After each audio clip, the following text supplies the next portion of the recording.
गाजीपुर जिले के उत्थान फाउंडेशन में आज जम्मू कश्मीर के उपराज्यपाल मनोज सिन्हा आरोग्य कुटीर का शिलान्यास कार्यक्रम में मुख्य अतिथि बनकर पहुंचे और उन्होंने आरोग्य कुटीर में भूमि पूजन कार्य शामिल होने के बाद आयोजित एक गोष्ठी में शामिल हुए। इस दौरान लोगों को संबोधित करते हुए सिन्हा ने कहा कि वर्ष 2014 के बाद जम्मू कश्मीर में जो बदलाव हुआ है उसे देश दुनिया के लोग देख रहे हैं। वहाँ भूटान, हिमाचल, अरुणाचल प्रदेश की तरह 1.5 वर्ष से 35,000 मेगावाट बिजली उत्पादन हो रहा है। आगामी 5 वर्षों में 3600 मेगावाट बिजली का उत्पादन और बढ़ेगा। देश की संसद ने एक ऐतिहासिक फैसला लिया। मैं उसके विस्तार में नहीं जाना चाहता, लेकिन आज भी मैं कह सकता हूं कि कुछ लोगों को दिक्कत किसके है, लेकिन उसके बाद जो बदलाव हुआ, देश में दुनिया के लोग उसे देख रहे हैं। हाइड्रो पावर का अगर पोटेंशियल विचार किया जाए, जिस तरह से भूटान, हिमाचल, अरुणाचल में हाइड्रो पावर बन सकता है, वही क्षमता जम्मू कश्मीर को 20,000 मेगावाट, 70 वर्षों में भी 35,000 मेगावाट बिजली बनती है। पिछले 1.5-2 वर्षों में जो प्रयत्न हुए, मैं कहना चाहता हूँ कि आने वाले 5 वर्षों के अंदर 3600 मेगावाट बिजली और बनने लगेगी बिजली की दृष्टि से।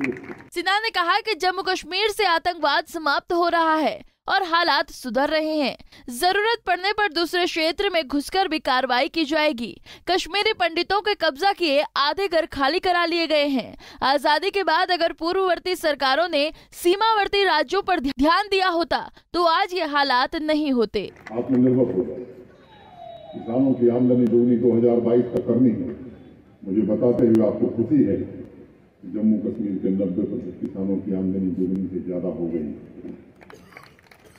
मित्रों, आतंकवाद उस धरती से समाप्त होगा, लोग सोचते नहीं, लेकिन आज देश का जो मानव है, देश का जो युवा है, देश का जो नागरिक है, वो निश्चिंत है कि कैसी व्यवस्था देश में एक जरूरत पड़ी तो आतंकवाद के खात्मे के लिए पड़ोसी के क्षेत्र में घुस करके भी वार कर सकते हैं। ये स्थिति बनी है। सिन्हा ने कहा कि पुरखों के पराक्रम को भुला देने वाला समाज कभी भी आगे नहीं बढ़ता। जम्मू कश्मीर के पुंछ क्षेत्र एक आदिवासी महिला की भूमिका से देश का अभिन्न हिस्सा बन पाया। उनकी अदम्य वीरता को क्षेत्र के लोग गौरव से याद करते हैं। आज आजादी का अमृत महोत्सव मना रहे हैं। हम ये कार्यक्रम आजादी के 75 वर्ष पूरे हो गए। इस अभियान का शुरुआत प्रधानमंत्री जी ने गांधी से किया। आज हम सबको विचार करने की आवश्यकता है। 75 वर्ष की उपलब्धियां निश्चित रूप से गर्व करने लायक। जिन लोगों ने भी इसमें योगदान किया है वो सब अस्तुत्य हैं। पुरखों के पराक्रम को भुला देने वाला समाज कभी आगे नहीं बढ़ता। लेकिन अब हमें नए भविष्य का, नए भारत का इतिहास लिखना है। ऐसे भारत का इतिहास जहां आधुनिक टेक्नोलॉजी भी हो, हमारी सांस्कृतिक विरासत भी हो, हमारी आध्यात्मिक ताकत भी हो। ऐसे भारत, नए भारत का निर्माण नौजवान पीढ़ी को करना है। मनोज सिन्हा ने कहा कि वर्ष 2014 के बाद नए भारत का विकास हो रहा है। इस भारत में धार्मिक विरासत और आध्यात्मिक ताकत भी होगी।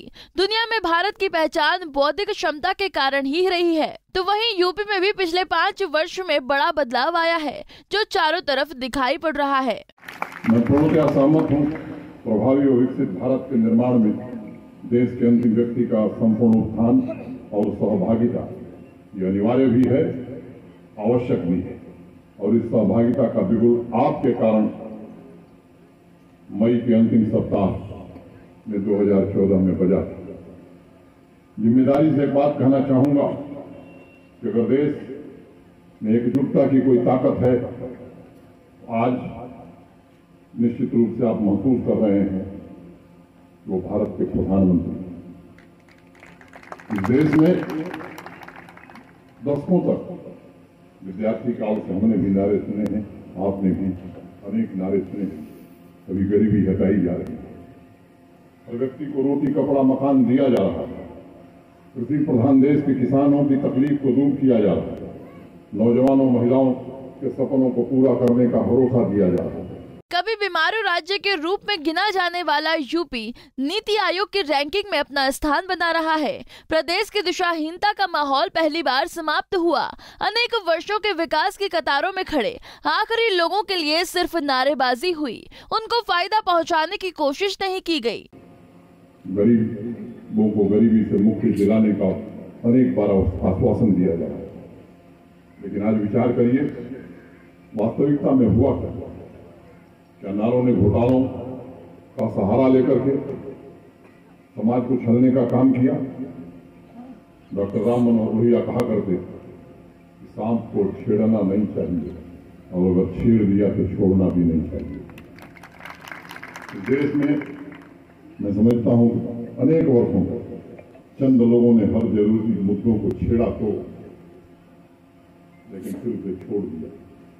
विकास की कतार में खड़े आखिरी व्यक्ति तक पहुंचने की सिर्फ नारेबाजी हुई, लेकिन उन तक पहुंचने की वास्तविक कोशिश नहीं की गई। ये सच्चाई है।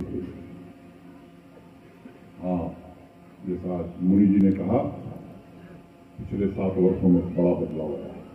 इस दौरान उन्होंने राजनीतिक दलों पर फर्जी वोटिंग को लेकर निशाना साधते हुए कहा कि देश की संसद में एक बिल लाया गया है, मतदाता पत्र को भी आधार कार्ड से जोड़ दिए जाने का बिल्कुल कुछ लोग विरोध कर रहे हैं। ये आपने अखबार पढ़ा होगा, ध्यान दिया होगा, देश की संसद में एक बिल आया, मतदाता पत्र को भी आधार कार्ड से जोड़ दिया। मैं थोड़ा पीछे आपको ले जाना चाहूँ। चुनाव सुधार एक सतत प्रक्रिया, लंबे समय से चुनाव आयोग कोशिश कर रहा था कि जो फर्जी मतदान होता है, जो लोग मतदाता नहीं है मतदान करते हैं, इनसे कैसे देश को बचाया जा सके। आम सहमति बनी थी राजनीतिक दलों के बीच। पार्लियामेंट्री कमेटी संसदीय समिति ने एक स्वर से संस्तुति की थी और संसद में क्या हुआ आपने देखा।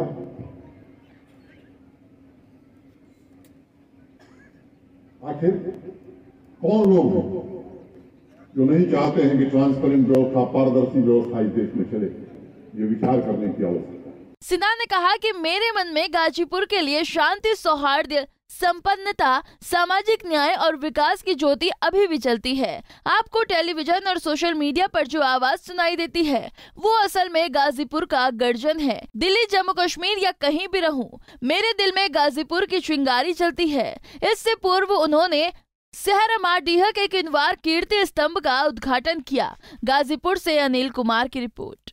हमसे जुड़े रहने के लिए हमारे YouTube चैनल को सब्सक्राइब करें और नई वीडियो की नोटिफिकेशन के लिए बेल आइकॉन को दबाएं।